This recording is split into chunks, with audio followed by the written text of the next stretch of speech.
Tips and tricks. Several months ago, I asked viewers to send me their best ideas for our tips and tricks episode. Thanks to everyone who responded. As far as the best tip, it's got to go to AB from Saskatchewan, who said, if you're a member of the CAA, and I think that would also be AA in America or AAA in Britain, and if you have a bike that breaks down, I am told, I'm just guessing it's a breakdown rather than a flat tire, then they will come and get you and take you and your bike to the destination of your choice. Very good, AB. There have been several emails about dogs. JJ in Dakota says, never camp in a place you can hear a dog barking. I think that's very good advice. They can smell you or hear you or something, and as soon as they're loose, they'll come and find you. How true that is. Speaking of dogs, here's a wild animal alert from Luke in Saskatchewan. Never stealth camp in an area with food. Leave it at least a kilometer or two away and in an animal-proof container. I'll add that never ever cook in your sight or anywhere that attracts unwanted attention, human and wild. Thanks, Luke. And since we're talking about food, I have a number of ideas from various stealth campers on food. Some don't like to cook at all, preferring items that you can eat cold, such as cream cheese and bagels and peanut butter, or just eat takeaway food from the fast food servers. Others told of gourmet meals cooked on mini Trangia stoves, served with wine and beer. Obviously, there's another episode in there somewhere. Here's something from Peter in Germany. He says, before you set camp, check for dead trees and high branches. That's a good idea. You don't want them falling on your head when the wind comes up in the middle of the night. I usually think about this, of course, but it's far too late. It's usually the middle of the night when I think about it. So thank you very much, Peter. Now we have some unusual ideas. I can't say for certain that these work. LM in Kansas says that you can keep curious forest animals away from your sight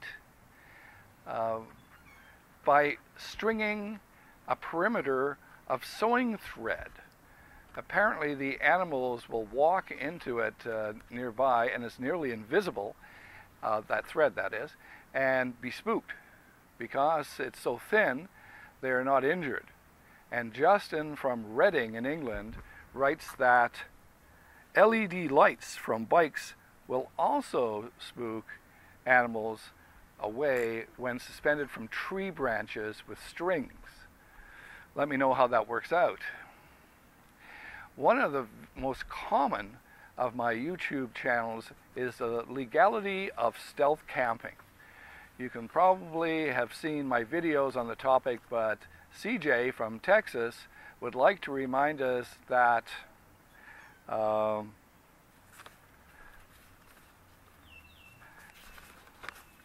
every jurisdiction is different, so don't make assumptions. So I think that's probably a very good idea. Wherever you're stealth camping, go to the government website. Don't make assumptions. Do a Google search and be specific, such as State of Florida Trespass Act. Probably will get you a government agency. Typing in stealth camping in Florida will probably get you a bunch of uninformed opinions. So which one do you want to go with?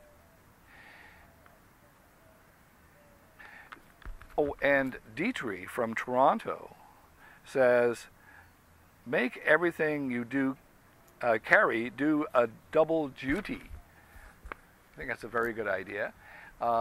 It's the new emerging technologies. I think they call it convergence. So really, it's already happened. Well, I guess with our cell phones that are video cameras, still cameras, voice recorders, GPSs, computers, maps, route planners, internet surfers, and occasionally it's used as a telephone too. Dietrich suggests that things like tent poles can be also used as a monopod, or even such things as rolling up your pants to be used as a pillow.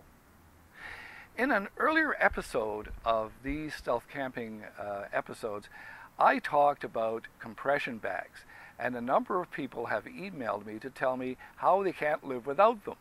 If you don't already know how they work, they are a bag with a one-way valve that you put your clothes or a sleeping bag in. You seal the top, very much like a zip top, and roll the bag up. As you roll it, the air escapes out the one-way valve, leaving you with a very compressed bag. Most people mention that you really do need something around the bag to keep it compressed, as the air will slowly seep back otherwise. I use a Velcro, but other people have suggested elastic bands or small bungees. Well, thank you very much for helping me with this episode of Tips and Tricks. If you have a great idea, please email me or post it on my Marzipan Productions Facebook page. I'm Alan Stokel. Thank you for watching.